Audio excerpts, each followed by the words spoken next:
Hello everyone. बच्चे हम लोगों ने पेस्ट रेजिस्टेंट प्लांट पढ़े थे जिसमें बीटी क्रॉप पढ़ी थी और ट्रांसजेनिक टोबैको आज हम लोग डिस्कस करेंगे। क्या होता है कि जो पेस्ट रेजिस्टेंट प्लांट होते हैं वो क्या BT toxin is not toxic to all pest और pest become resistance against BT toxins. ठीक है, तो इनसे इन्होंने बीटी टॉक्सिन से रेजिस्ट करना होता है। जैसे क्या होता है कि जो टोबैको होता है तो टोबैको की रूट्स पे अटैक करता है रोंडवॉर्म्स, राइट। उसको हम लोग क्या बोलते हैं, meloidogyne incognita. Meloidogyne incognita. Now to protect the tobacco roots from the roundworms introduce the technique that is known as RNA interference. ठीक है ना। हम उसको कैसे रेजिस्ट करवा पाएंगे अगेंस्ट निमाटोड। क्या होते हैं, राउंडवॉर्म्स को निमाटोड कहा जाता है। ठीक है, तो उससे हम उसको कैसे प्रोटेक्ट करेंगे with the help of RNA interference, जिसको हम आरएनए इंटरफेरेंस कहते हैं, राइट।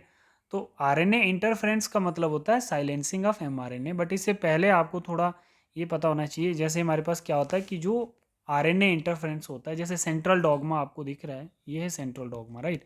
तो सेंट्रल डॉगमा क्या है, डबल स्टैंडर्ड सिंगल स्टैंडर्ड कैसे होगा, मतलब इनके बीच में डीएनए से जब आरएनए बनेगा तो ट्रांसक्रिप्शन होगी और आरएनए से जब प्रोटीन बनेगा तो ट्रांसलेशन होगी।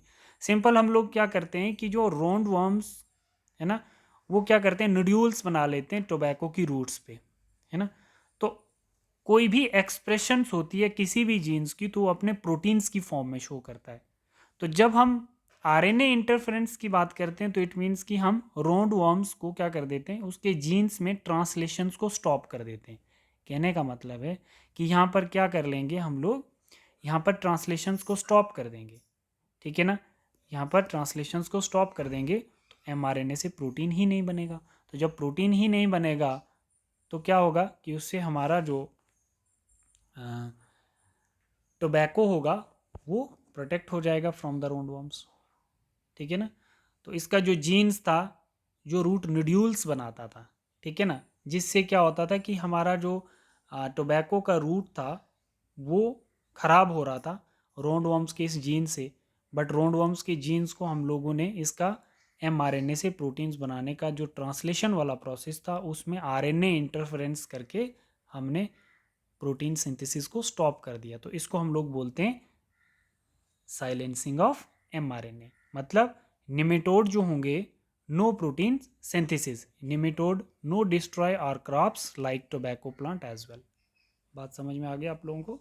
सिंपल डबल स्ट्रैंडेड जो डीएनए था वो जब सिंगल स्ट्रैंडेड एमआरएनए बनाता है तो ट्रांसक्रिप्शन होती है।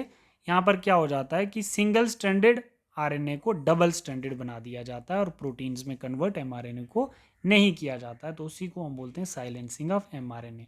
तो जब निमेटोड का हम लोग क्या कर देते हैं, एमआरएनए साइलेंट कर देते हैं, तो वो अपना कोई भी डिजीज जो है वो एक्सप्रेस नहीं कर पाता है किसी भी पार्टिकुलर ट्रांसजेनिक क्रॉप्स पे, राइट। ऐसे हम लोग देखते हैं, आप लोग ये पॉइंट पढ़ लेना, सेम ऐसे ही पॉइंट हैं सारे। Principle of RNA to develop pest resistant silencing translocations of specific mRNA, ये पॉइंट सारे पढ़ लेना आप। ठीक है ना, ये सारे पॉइंट्स जो हैं ये मैंने आप लोगों को समझा दिए हैं। Silencing of specific mRNA due to complementary double standard RNA, RNA molecule to enhance inhibit the translations of mRNA, mRNA prevent translations. Source of double standard RNA, complementary RNA, virus RNA और transposons भी इसको हम लोग बोल सकते हैं। ठीक है, transposons genetic elements which is replicate via RNA intermediate. ये पॉइंट्स आप लोग थोड़ा अपनी नोटबुक पे लिख लें। नेक्स्ट जो है हमारे पास increasing the shelf life, removal of enzyme producing genes. देखिए क्या होता है कि शेल्फ लाइफ को इंक्रीज करना, मतलब crop life on market to protect early decompose. Simple ये पॉइंट याद रखना है।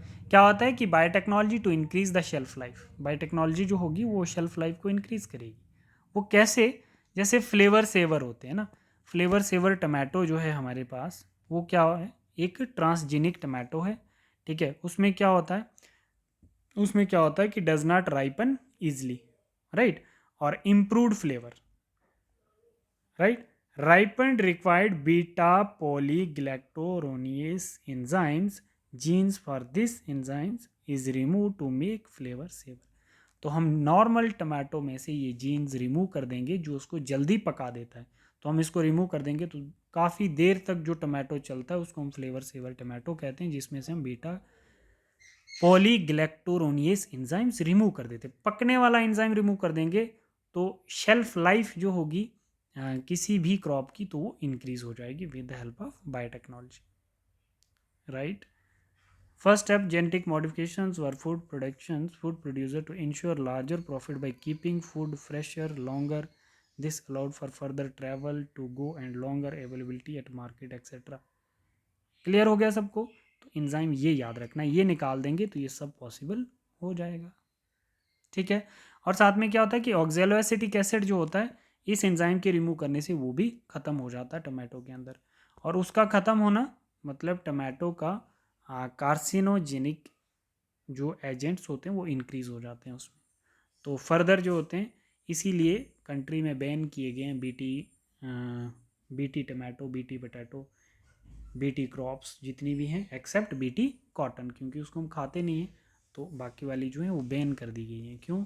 बीटी के रिलेटेड बेसिलस थ्रिनोजेनेसिस के जितने भी जीन्स इंसर्ट जिनमें होते हैं वो बीटी कहलाती हैं क्रॉप्स, तो उनको बैन किया है क्योंकि इनसे क्या होता है कि कैंसरस एजेंट्स जो होते हैं बॉडी में एक्टिव रहते हैं, जिससे हमारा एंटीबायोटिक्स उन पर जाके इफेक्ट नहीं कर सकता किसी पार्टिकुलर डिजीज़ में, तो इसलिए ये बैन कर दिया गया।